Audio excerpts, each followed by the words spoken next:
Halo teman-teman semuanya, nama saya David dengan NIM 23018624662. Kali ini saya akan ingin mengajak kalian semua untuk melestarikan dan menggunakan alat-alat musik lokal dari Indonesia. Banyak sekali dari kita yang sekarang ini sudah mulai merupakan tradisi-tradisi atau budaya yang ada di Indonesia. Salah satunya dari alat musik dari bidang musik. Dan alat musik sendiri itu pun di Indonesia sangat banyak sekali dan beragam alat-alat musik dari daerah-daerah manapun. Seperti angklung, gamelan, sasando, tifa, kolintang, dan masih banyak lagi.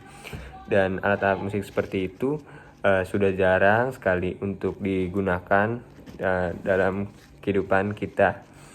Nah, bagi kita ini saatnya kita sekarang untuk menghidupkan dan memajukan permusikan dan juga alat-alat musik yang ada di Indonesia supaya semakin maju, berkembang dan dikenal di seluruh negara di Indonesia, di luar sana, dan memajukan nama-nama kita dan mengharumkan nama bangsa kita. Jadi, ayolah kita untuk melestarikan budaya-budaya Indonesia. Terlebih lagi untuk alat musik. Terima kasih. Malam teman-teman, nama saya Archie dengan NIM 23019333124 dan tujuan saya adalah ingin mengajak teman-teman untuk melestarikan kembali kesenian tari tradisional yang berasal dari Indonesia yang sudah terancam punah akibat tarian modern dan trendy dari luar. Jadi negara Indonesia adalah negara yang kaya akan banyaknya budaya dari alat musik, bahasa, adat, tarian, dan lain-lain. Akan tetapi, akibat masuknya pengaruh dari luar negeri, budaya-budaya tersebut mulai dilupakan dan sudah mulai punah. Padahal tarian tradisional ini adalah harta yang tak ternilai harganya, karena tarian tersebut adalah warisan yang berasal dari nenek moyang, dan setiap daerah memiliki tarian-tarian berbeda. Maka karena itu, sebagai masyarakat Indonesia, terutama anak-anak muda, harus bisa memahami bahwa budaya-budaya yang sudah mulai dilupakan akibat mengikuti tren dari luar itu memiliki nilai yang sangat berharga. Oke, nama saya Dilan Kamarudin dengan nick 2301870836. Topik hari ini adalah makanan Indonesia. Indonesia terkenal dengan warisan kulinernya yang penuh dengan taste dan rempah-rempah yang unik.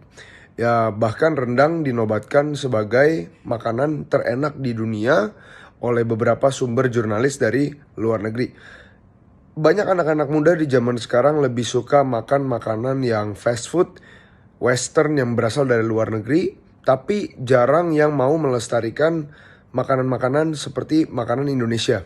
Nah, di sini tujuan saya adalah untuk supaya anak-anak muda lebih mencintai makanan-makanan dan produk Indonesia. Seperti banyak sekali loh makanan-makanan Indonesia yang orang luar negeri itu suka. Contoh, tempe itu di UK sangat laku.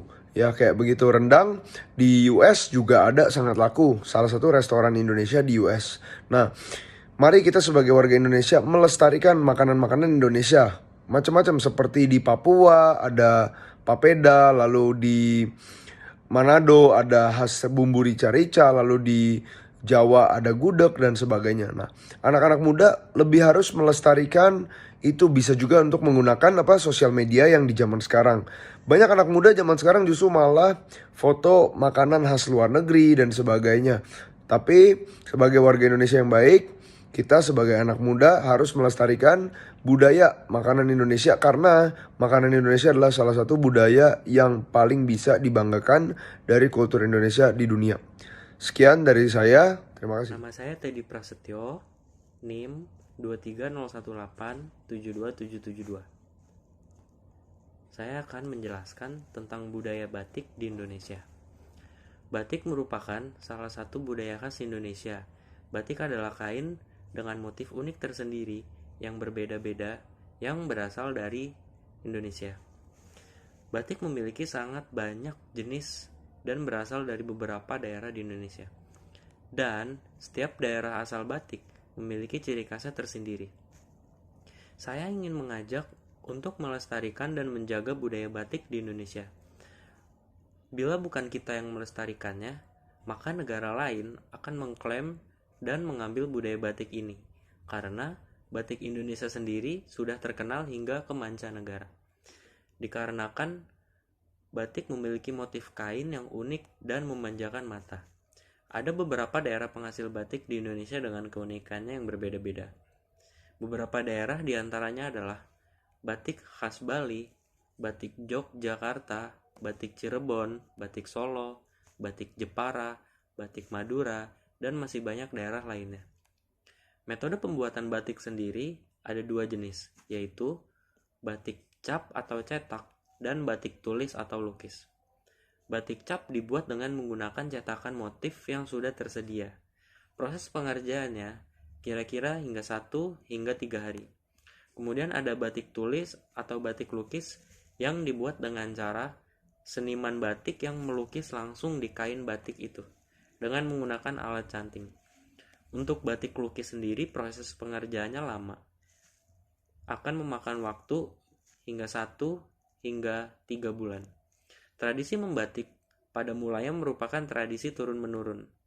Sehingga kadangkala suatu motif dapat dikenali berasal dari batik keluarga tertentu. Beberapa motif batik dapat menunjukkan status seseorang. Bahkan sampai saat ini, beberapa motif batik tradisional hanya dipakai oleh keluarga keraton Yogyakarta.